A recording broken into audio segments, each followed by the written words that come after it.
Continuamos con esta presentación de la Argentina colonial. En este caso nos habíamos quedado en el apartado entre Potosí y el Atlántico, las regiones durante el periodo colonial clásico. En principio hay que indicar que tenemos el sitio de Potosí. Potosí es el principal centro minero de los españoles durante la época colonial en América del Sur y durante un tiempo incluso en América en general. Potosí va a producir una gran cantidad de plata desde el momento de su descubrimiento hasta los años 1560, cuando se agotan los filones de plata más ricos. Sin embargo, en este momento, una serie de innovaciones tecnológicas, como va a ser la amalgama que usaba mercurio, la voladura y otros elementos, van a hacer que la plata dé un nuevo salto, al punto de que la moneda de Potosí se va a valorizar mucho, no solo en América, sino que va a llegar a Europa. En esa imagen que me acompaña se puede ver al Cerro Rico de Potosí con el poblado que se va a formar a su entorno. La mano de obra que va a trabajar estas minas va a ser pueblos originarios de manera forzada, primero en modo de encomienda y luego se va a aplicar la conocida mita. En la actualidad se puede visitar Potosí porque también es un centro turístico muy considerable en Bolivia. Potosí, de un momento a otro, pasa a ser una ciudad de más de 100.000 habitantes. Es decir, una ciudad que va a tener una gran cantidad de población que va a ser consumidora de alimentos y de ropa, pero que no lo va a producir, lo cual se va a transformar en lo que algunos autores llaman polo de arrastre, es decir, todos los pueblos fundados por los españoles e incluso el territorio indígena buscaban salida al mercado minero de Potosí. Acá en esta imagen que me acompaña se puede ver cómo de Potosí hacia el norte, hacia Lima, distintos poblados van a estar integrados a este centro minero. Y para la parte que a nosotros nos interesa, en el actual territorio argentino tenemos Paraguay, que va a producir yerba mate. La yerba tenía que bajar hacia Buenos Aires y de allí seguir el camino de Córdoba y Salta y Jujuy para llegar a Potosí. La yerba era considerada uno de los vicios, junto con el alcohol o con la coca en Potosí. Corrientes también va a producir yerba mate y tabaco. El litoral va a producir cuero y cebo. Córdoba en principio va a ser un centro productor de textiles. Esos textiles se van a realizar con obrajes, eran como talleres trabajados por indígenas, pero cuando esos obrajes entran en crisis ya van a aparecer las haciendas productoras de mula. La mula es un animal muy importante porque por el territorio que tiene el Alto Perú, que era muy complicado para que circularan caballos o vacas, entonces la mula era el animal de carga por excelencia. Las mulas se solían criar en Córdoba y luego seguían el camino hacia el Alto Perú. Tucumán, otro centro urbano muy importante, productor de bienes agrícolas en general, pero también donde va a haber artesanos de todo tipo y sobre todo va a ser conocido en la época colonial por su fábrica de carretas. En Cuyo, la actividad vitivinícola y el aguardiente va a ser una actividad que se va a vincular con este mercado de Potosí.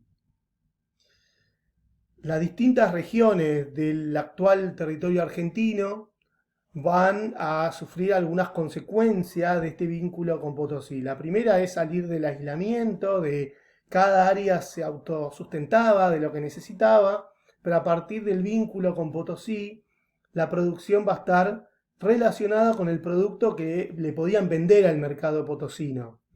Esto va a hacer también que las economías regionales se mercantilicen y utilicen la moneda.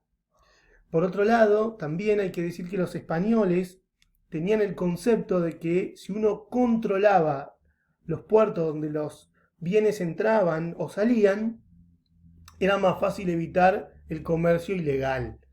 Esto se basó en el llamado sistema de flotas y galeones, que le daba a las élites de Lima el monopolio legal de la circulación de la plata. O sea que si uno producía plata en Potosí, estaba obligado a trasladarla a Lima y de allí se iba a Europa. Esta situación va a tener un efecto negativo en los pobladores de Asunción o del Río de la Plata. Y esto va a hacer que el propio sistema de flotas y galeones lleve a las poblaciones muy lejanas como la de Santiago y sobre todo Buenos Aires al comercio ilegal. Ya en este mapa que me acompaña se puede ver en rosa el comercio legal y en celeste el comercio ilegal. Buenos Aires era una ciudad muy alejada, tenía que hacer un camino muy largo para acceder a los bienes que venían de Europa, que debían pasar por Lima y se encarecían muchísimo, además de que era muy lento el sistema comercial. Por lo tanto, la actividad del contrabando fue moneda corriente en esta área. La corona española lo sabía, pero en algún punto dejaba que algo de comercio ilegal exista. Por un lado, para garantizar que la población de Buenos Aires pueda vivir, ¿sí? Que haya cierta actividad económica que permita vivir a sus habitantes. Pero por otro lado, porque necesitaba que tanto Buenos Aires como Montevideo sean centros permanentemente poblados, porque eran espacios de frontera con el imperio portugués. Recordemos que estaba Brasil ahí al ladito. Por lo tanto, se permitió que haya algo de comercio ilegal por Buenos Aires. Lo que va a hacer la corona española es establecer una aduana seca en Córdoba. Esto significaba que los productos que venían ilegalmente por Buenos Aires tengan que pagar eventualmente un impuesto en Córdoba si se seguían distribuyendo por el territorio. Sin embargo, a fines del siglo XVII, la aduana seca fue trasladada a Jujuy. En algún punto los españoles reconocían el poder económico y mercantil que va a tener Buenos Aires en la zona. Otra cuestión importante es el espacio de los indígenas, que también van a estar conectados con el uso de bienes europeos. Vamos a encontrar indígenas que van a consumir azúcar, que van a consumir elementos de metálicos, algunos incluso armas. ¿De qué forma se van a vincular los pueblos originarios? Bueno, muchos se van a dedicar a tomar ganado que estaba de manera cimarrón en los campos, algunos los robaban, otros los tomaban directamente y vendían el ganado en Chile. De allí traían ponchos y telas que vendían en el mercado de Buenos Aires. Con lo cual acá también va a haber una integración, incluso en los espacios indígenas que no estaban conquistados por los españoles. La organización territorial y las ciudades. Tenemos por un lado las gobernaciones de Tucumán, de Paraguay y del Río de la Plata, que van a depender de la audiencia de Charcas o La Plata, mientras que Cuyo va a depender de la Real Audiencia de Santiago, como se puede ver en ese mapa. Por lo tanto, no existía el mapa de la Argentina como nosotros la conocemos hoy, dado que, por ejemplo, Cuyo estaba en un estrecho vínculo con la región de Santiago de Chile. En cada una de las ciudades había cabildos y en cada cabildo participaban, no todos, sino los vecinos. Hoy el término vecino uno lo utiliza para hablar de la persona que vive al lado de la casa de uno. Sin embargo, en esta época el concepto de vecino era muy reducido, solamente era para los jefes de familia con casa poblada, que no trabajen para otros, que no trabajen para terceros. Por supuesto, mujeres, indios, negros estaban excluidos, así como la población rural. Toda la población rural se la consideraba dependiente de la población urbana. El cabildo era la institución básica que tenía como figura principal el alcalde de primer y de segundo voto, que era quien impartía justicia en primera instancia. El rey en general delegaba en el cabildo el ejercicio de la justicia cotidiana y solo los casos mayores pasaban a una institución superior. El cabildo debía garantizar el abastecimiento de la ciudad, controlar los pesos y las medidas, organizaba las fiestas, incluso las fiestas religiosas. Por eso la élite se peleaba por los cargos en el cabildo.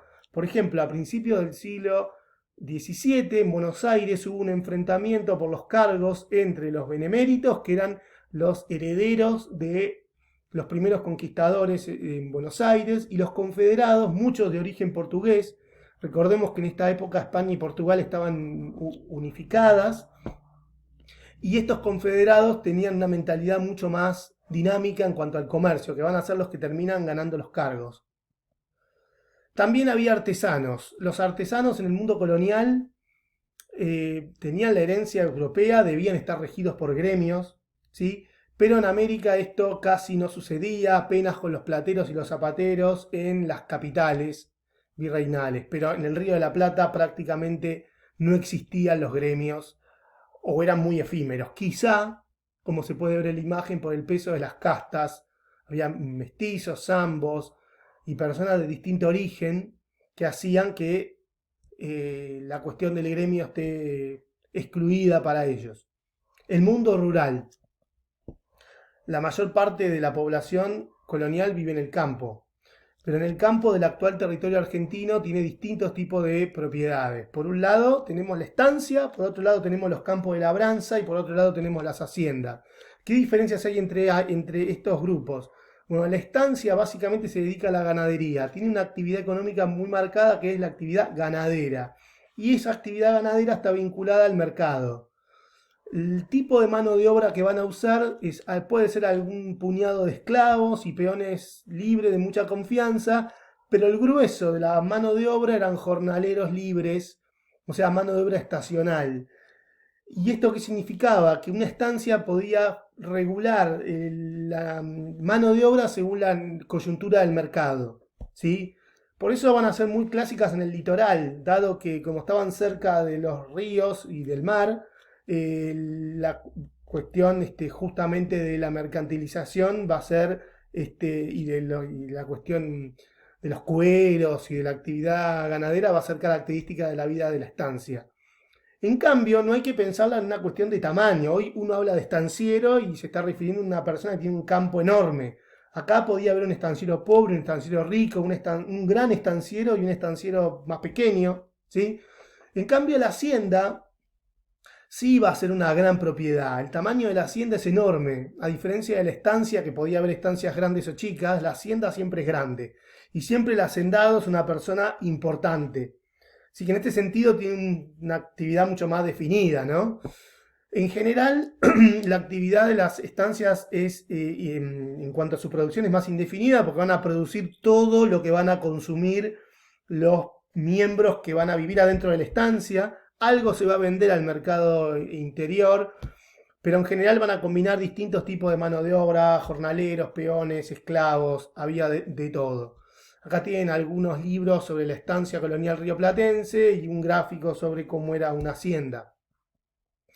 Dentro de las haciendas, las principales y las más conocidas van a ser las haciendas jesuitas. Los jesuitas, una orden religiosa que a diferencia de los franciscanos no hacían voto de pobreza, sino que tenían una mentalidad bastante mercantil. En Córdoba estaba la cabecera de la orden, allí tenían un colegio que regenteaban, ¿no? Sin embargo, las haciendas más conocidas de los jesuitas estaban en Paraguay, parte de lo que hoy es Misiones, donde allí, por la propia cuestión, digamos, geográfica, que era un área de frontera, era el lugar donde más autonomía tenían respecto a las autoridades españolas.